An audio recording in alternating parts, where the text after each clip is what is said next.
હરિયાણા વિધાનસભાના અધ્યક્ષ હરવિંદર કલ્યાણે ગુજરાત વિધાનસભાની મુલાકાત કરી હતી.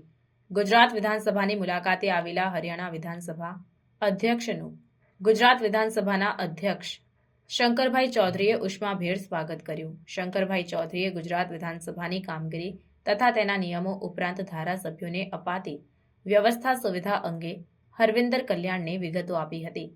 ગુજરાત વિધાનસભા મુલાકાત દરમિયાન અધ્યક્ષ શંકરભાઈ ચૌધરીએ વિધાનસભા ગૃહમાં મંત્રીઓ અને ધારાસભ્યોને બેઠક વ્યવસ્થા, પ્રેસ ગેલેરી, વીવીઆઈપી ગેલેરી તેમજ સામાન્ય નાગરિકો ગૃહની કામગીરી નિહાળી શકે તે માટેની વિવિધ બેઠક વ્યવસ્થા સહિત સમગ્ર કામગીરી અંગે હરિયાણા વિધાનસભા અધ્યક્ષને માહિતગાર કર્યા હતા. વિધાનસભા અધ્યક્ષ અને મંત્રીઓ સહિત ધારાસભ્યો ઓનલાઈન કઈ રીતે ભાગ લેશે તેનાથી અવગત કરાયા હતા.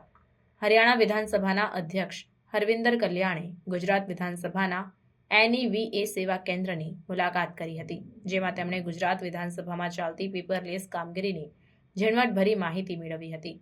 ગુજરાતની પેપરલેસ વિધાનસભા સંચાલન કામગીરીથી પ્રભાવિત થઈને તેમણે વિધાનસભાના અધ્યક્ષ શંકરભાઈ ચૌધરી, વિધાનસભાના સચિવ તેમજ સંલગ્ન અધિકારીઓને NEVA કેન્દ્રની સુંદર કામગીરી બદલ અભિનંદન પાઠવ્યા હતા.